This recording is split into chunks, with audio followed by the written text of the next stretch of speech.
हाँ, जय हिंद। जैसे कि मैं आप लोगों को हिस्ट्री पढ़ाते आया अभी तक। हिस्ट्री में आप लोगों को इतिहास को 3 कालखंडों में बांटा, प्राग ऐतिहासिक काल, आदि ऐतिहासिक काल और ऐतिहासिक काल, यानी कि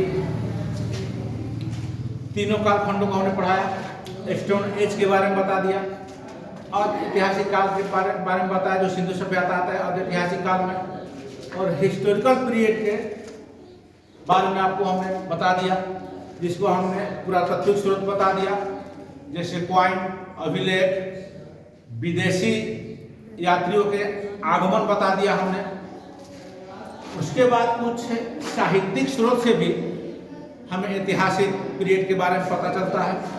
तो जैसे कि साहित्यिक स्रोत में हमारे जो पुस्तकें हैं, यानी जितने भी पुस्तकें हैं, तमाम पुस्तकें, गीता, रामायण, महाभारत, ये पूरे के पूरे साहित्यिक स्रोत में आते हैं। जितने भी पुस्तकें हैं ये साहित्यिक स्रोत में आते हैं। गीता, ग्रंथ, रामायण, पुराण जितने भी हैं सब साहित्यिक स्रोत। इस साहित्यिक स्रोत में हम देखेंगे, इसको 2 भागों में बांटेंगे, ब्राह्मण, धार्मिक और गैर धार्मिक।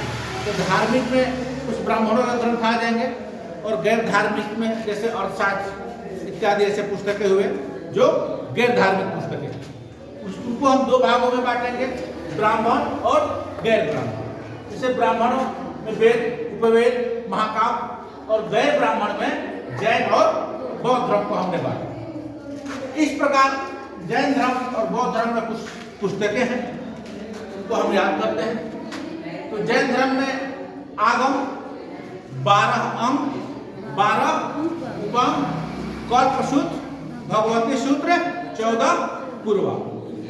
तो ये जैन धर्म के पुस्तक के हैं। आगम 12 अंग, 12 उपअंग, कल्पसूत्र, भगवती सूत्र, 14 पूर्वा, और 2-4 पुस्तकें इनमें से हैं इंक्लूडेड। बट जिस पुस्तक में अगर सूत्र लगा है, जिस पुस्तक में सूत्र लगा है, तो पूरे के पूरी पुस्तकें वो किस धर्म से जाती है? जैन धर्म। जिस पुस्तकों में सूत्र लगा है वो पुस्तकें जैन धर्म।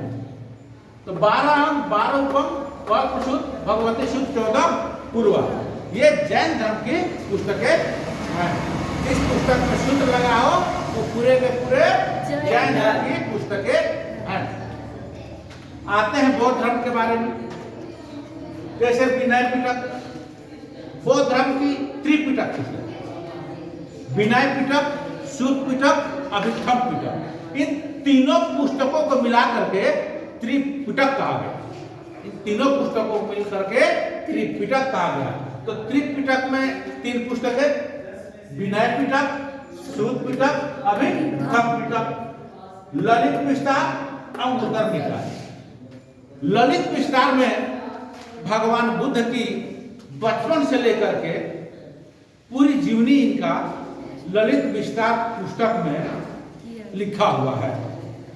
तो ललित विस्तार किसकी पुस्तक हो जाएगी? बौद्ध धर्म की। ललित विस्तार बौद्ध धर्म की पुस्तक हो जाएगी कि ललित विस्तार पुस्तक में महात्मा बुद्ध की पूरी जीवनी लिखी हुई है। विस्तार माने जीवनी विस्तार से, ललित लाला, छोटा सा लाला का विस्तार रूप से वर्णन महात्मा बुद्ध के ललित विस्तार पुस्तक में किया गया है। और बौद्ध धर्म की पुस्तक है एक अंगुत्तर निकाय। बौद्ध धर्म की पुस्तक है अंगुत्तर निकाय, जिसमें 16 महाजनपद की चर्चा की गई है। तो अंगुत्तर निकाय में 16 महाजनपद की चर्चा की गई है। किस पुस्तक में? अंगुत्तर निकाय की, जो कि बौद्ध धर्म से संबंधित है। जो बौद्ध धर्म की पुस्तक कौन से है? अंगुत्तर निकाय। और अंगुत्तर निकाय में 16 महाजनपद की चर्चा है। इस प्रकार से हमने जैन धर्म को देखा और बौद्ध धर्म को देखा। अब आते हैं कुछ ब्राह्मण ग्रंथ, वेद, उपवेद। तो पहले हम वेद के बारे में जानेंगे कि हमारे वेद क्या है। अगर शाब्दिक अर्थ बोला जाए, शाब्दिक अर्थ बोला जाए तो वेद का मतलब होता है ज्ञान। वेद का अर्थ होता है ज्ञान।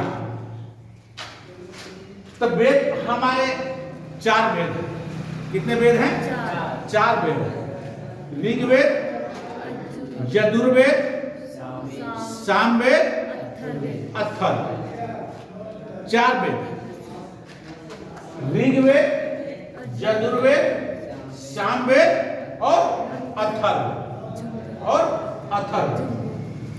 तो ऋग्वेद में क्या चर्चा है, हम इसको देखेंगे। तो ऋग्वेद में गायत्री मंत्र, देवता सोम की चर्चा, दशराज का युद्ध का चर्चा, आर्यों का वर्णन ऋग्वेद में मिलते हैं। दशराज का मतलब कि 10 राजा को एक साथ हरा दिए थे, तो उसमें दशराज की चर्चा, गायत्री मंत्र की चर्चा, देवता सोम की चर्चा किसमें है, तो ऋग्वेद में। यह यजुर्वेद में जग और युद्ध की चर्चा है। यजुर्वेद में जग और युद्ध की चर्चा है। जैसे यह से यजुर्वेद, यह से जग, यह से ही यह से यजुर्वेद, यहाँ पहला अक्षर आ रहा है यह से यजुर्वेद, यह से ही जग, यह से ही युद्ध। जो पहले जग होते थे, जैसे हमने रामायणों में भी देखा, श्री राम जी जग करते थे तो अश्व को छोड़ा जाता था, अश्वमेध जग कहलाता था। हम तो उसको अश्वमेध जग नहीं कहते, झगड़ा वाला जग है। वो झगड़ा करने वाला जग था कि हमारे अगर अश्व को, हमारे घोड़ा को जो पकड़ लेगा उससे युद्ध होगा। तो लोग उसको पकड़ लिए तो उनके साथ युद्ध हुआ। तो अश्वमेध ने वो झगड़ा वाला जग था, झगड़ा में सब माहिर थे पहले। तो यह से यजुर्वेद, अजय से जग, अजय से युद्ध। तो यजुर्वेद में किसकी चर्चा है, जग और युद्ध। सामवेद, तो सामवेद में संगीत की चर्चा है। सामवेद में किसकी चर्चा है, संगीत की चर्चा है। स से सामवेद और स से संगीत, स से सामवेद और स से संगीत। तो सामवेद में संगीत की चर्चा।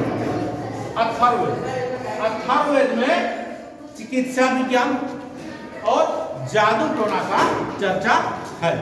अथर्ववेद में चिकित्सा विज्ञान और जादू टोना का चर्चा है। अब इनके कोई ना कोई ज्ञानी भी होंगे, इनके ज्ञानी भी हैं। तो ऋग्वेद के ज्ञानी होत्री, यजुर्वेद के अथर्व, सामवेद के उद्गाता। देखो सामवेद में क्या है, सामवेद संगीत से जुड़ा हुआ है। तो जब संगीत से जुड़ा हुआ है तो संगीत गाता, संगीत तो लोग गाते हैं, तो संगीत गाता, तो उसके जो ज्ञानी है उद्गाता। तो स से संगीत, स से सामवेद, स से संगीत, संगीत गाता, गाता तो उद्गाता, इसके ज्ञानी उद्गाता। और अथर्ववेद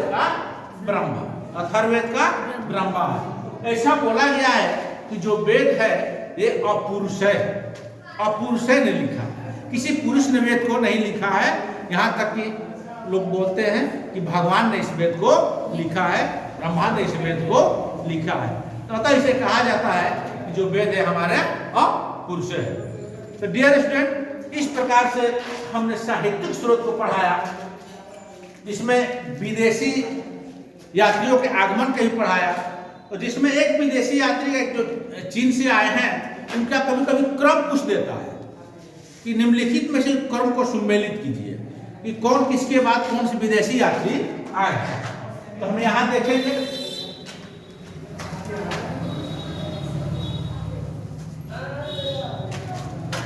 जो विदेशी यात्री चीन से जो आए हैं उनको क्रम वाइज सजाते हैं। फर्स्ट इंड हाई स्कूल, फर्स्ट में कौन आए, इंड में कौन आए, और हाई स्कूल में कौन पढ़े।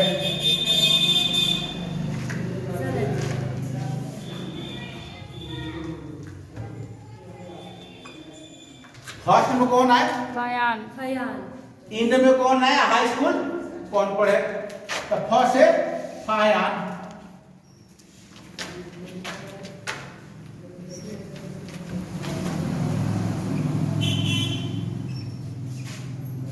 फर्स्ट है फयान, स से संयुगम, हेनसांग, ह से हेनसांग, एतिसांग, ऐसे इत्सिंग। फर्स्ट में कौन आए और इंड में कौन आए, एचएस हाई स्कूल कौन पढ़े। एक लॉजिकल है, तो एफ से फायान, स से संयुगन, एच से हेनसांग, ई से इत्सी। तो चीनी यात्रियों का आगमन का क्रम है, सबसे पहले फायान आया, फिर संयुगन आया, फिर ह्वेनसांग और फिर इत्सी। तो ह्वेनसांग किसके दरबार में आया, हमने आप लोगों को बताया था पिछले वीडियोज में। तो ह्वेनसांग किसके दरबार में आया था, सोंग। तो सोंग वही हर्षवर्धन, जो हर्षित होता हर्षवर्धन के काल में आया। और फायान यान में कितने लोग, चंद्रगुप्त 2 लोग, चंद्रगुप्त 2। द्वितीय। हमने पहले वीडियो में आप लोग को ये बता चुका हूं। तो माय डियर स्टूडेंट, इस प्रकार जो विदेशी यात्री जो चीन के आए थे उनका आने का क्रम यही है, फायान, संयुगन, ह्वेनसांग और इत्सी।